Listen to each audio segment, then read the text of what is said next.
सुंदर किसे कहते हैं? जब आप किसी जंगल में जाते हो, हरियाली देखते हो तो कहते हो वाह कितना सुंदर पार्क है, कितना सुंदर बगीचा है, कितना सुंदर जंगल है। मतलब हरियाली भी सुंदर है।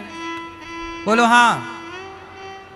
कोयल कूकती है, वाह कितनी सुंदर आवाज है इसकी। बोलो हाँ। कोई गाय श्यामा गाय है, बिल्कुल काली, तो वो भले काली है पर कितनी सुंदर गाय है। तो काले रंग को भी सुंदर कहा जाता है। हमारे कन्हैया कितने सुंदर हैं, कोई गोरे थोड़ी हैं। गोरे होते तो क्या करते मनमोहन, जब श्याम रंग पर ही दुनिया मर जाती है। तो श्याम सुंदर, वो सांवले हैं पर सुंदर हैं। सुंदर किसे कहते हैं, ये प्रश्न है। तो सुनो, किसी की छवि कैसी है, आंख कैसी है, नाक कैसी है, बनावट कैसी है। बनावट से सुंदरता नहीं देखी जाती। आप गोरे हैं कि काले हैं, अमीर हैं कि गरीब हैं, लंबे हैं कि ठिनगे हैं, ये सुंदरता का पैमाना नहीं है।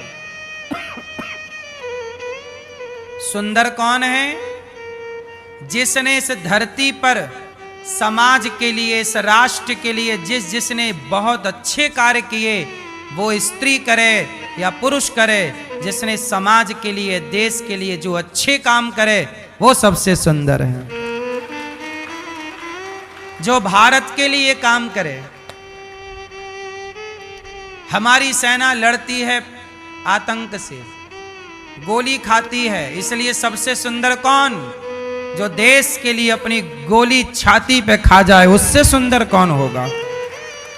वो सेना के जवान, उनसे सुंदर कौन होगा जिनके कारण हम और आप सुरक्षित हैं।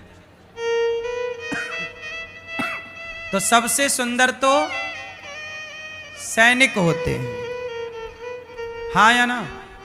फिर सबसे सुंदर होते हैं वो किसान, जो हमारे लिए दाल चावल गेहूं उगाते हैं और दिन रात काम करते हैं खेतों में, जिनके शरीर से माटी छूटती नहीं है। जिन किसानों का दिया हम गेहूं और अनाज खाते हैं। बोलो हाँ। किसान ना करे तो आप क्या खाओगे? कमाओ पैसा, पैसा थोड़ी खाएगा कोई। इसलिए सबसे सुंदर है जवान और सबसे सुंदर है किसान। सबसे सुंदर कौन है? वो किसान जो हम सबके लिए फसल उगाते हैं। सुंदर कौन है?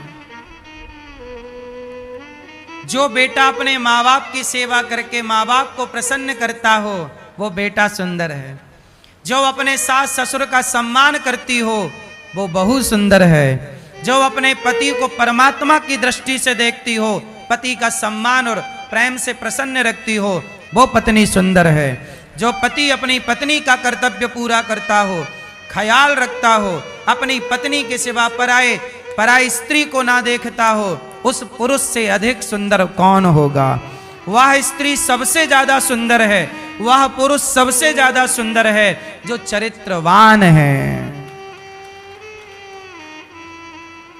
बोलो हाँ।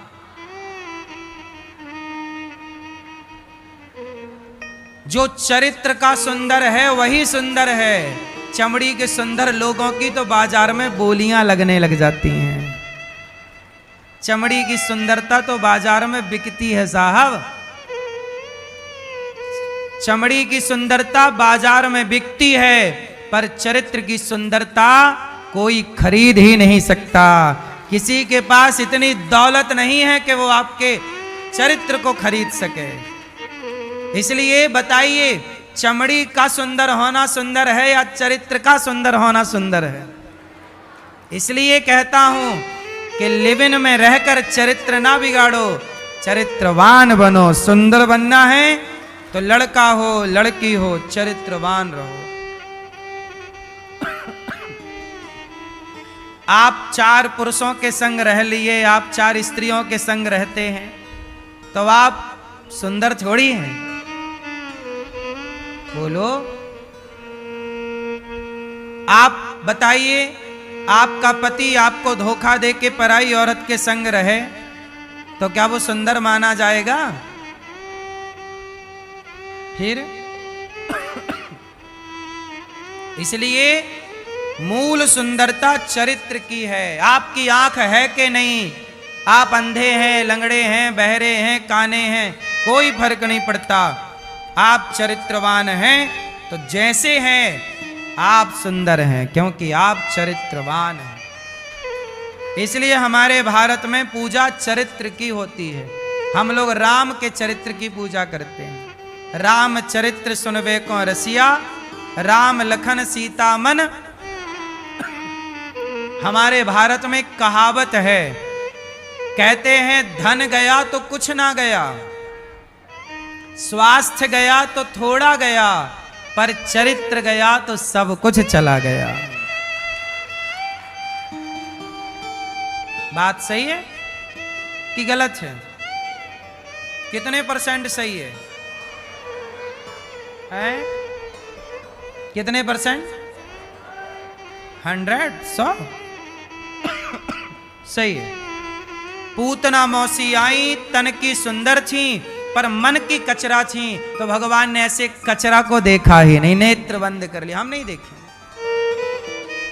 पूतना उठाई कृष्ण को, जहर पिलाने लग गई, तो भगवान ने बोला, हे भोलेनाथ आओ, आपने समुद्र मंथन का जहर पिया था, आपको अभ्यास है, थोड़ा मौसी जी का जहर आप पी लो।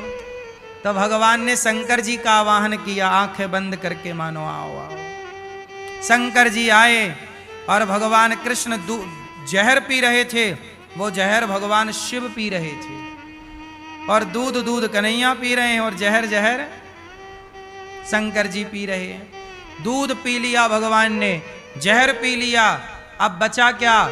भगवान को लगा पकड़े हैं तो इस पापनी को अब तार ही दें। तो पूतना के प्राण पीने लगे, और जब प्राण पीने लगे तो पूतना चिल्लाई, बालक छोड़ दो छोड़ दो।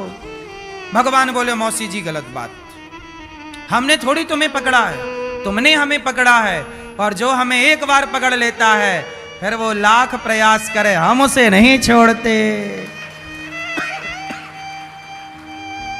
भगवान ने पूतना के प्राण पी गए। पूतना आकाश मार्ग में अपना रूप राक्षसी का लेके उड़ी। भगवान ने प्राण पिए, धड़ाम से गिर पड़ी। इतना बड़ा शरीर पूतना का, 6 कोस का जंगल टूट गया। इतने बड़े बड़े पांव के, एक पांव उसका दूरी बता रहे हैं कि मथुरा में उसके पांव के तलवे थे तो घुटने यहां, इतना बड़ा एक पांव, पूरा शरीर तो पूछो ही मत भैया, पूरा शरीर बड़ा विशाल काय था। राक्षसी थी, बड़ी थी।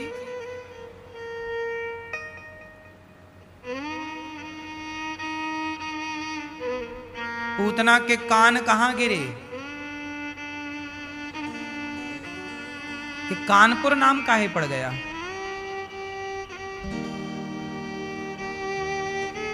और ये नागपुर नाम कैसे पड़ गया?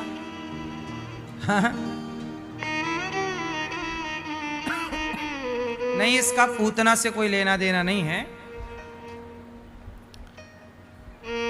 पर ऐसे विनोद में ये बातें कही जाती हैं, मजाक में।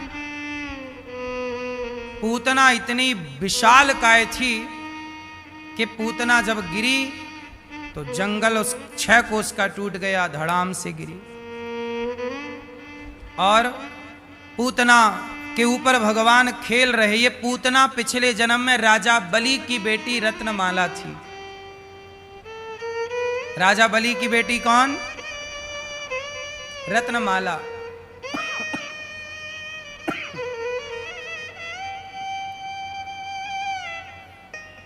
राजा बलि के यहां जब वामन भगवान आए तो वामन भगवान ने जब सुंदर सा रूप दिखाया तो राजा बलि की बेटी रत्नमाला बोली, ऐसा बेटा मेरा होता तो मैं दूध पिलाती। भगवान बोले तथास्तु।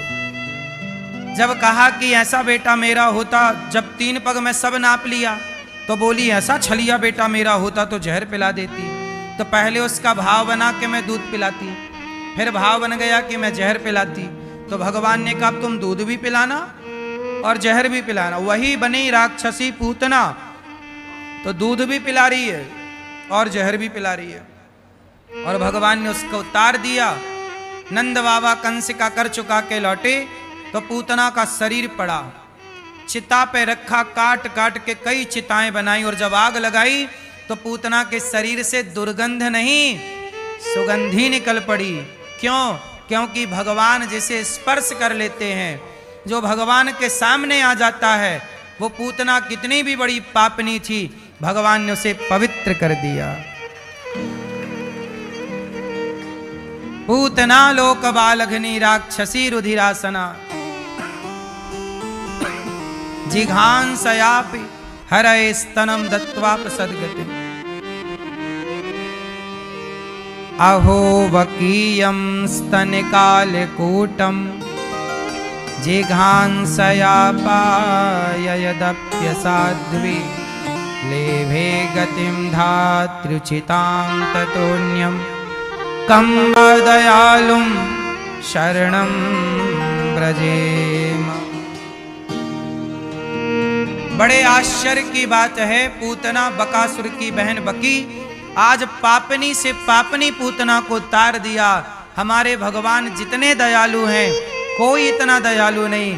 पापनी पूतना, जहर पिलाने वाली पूतना को तार दिया, तो आरती उतारने वाले भक्तों की कौन गति होती होगी? क्या गति करते होंगे ईश्वर। न जाने कौन से गुण पर दयानिधि रीझ जाते हैं। यही सदग्रंथ कहते हैं, यही हरिभक्त गाते हैं। भगवान बड़े दयालु हैं। किस भक्त पर किस तरह कब कृपा करें कोई नहीं जानता।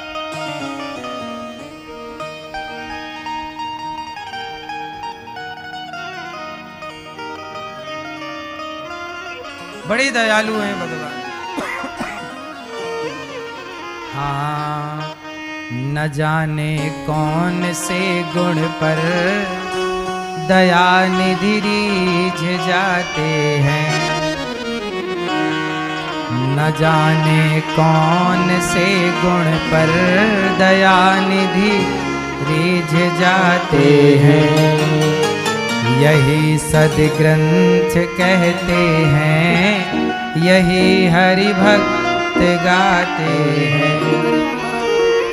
न रोए वन गमन में श्री पिता की वेदनाओं पर।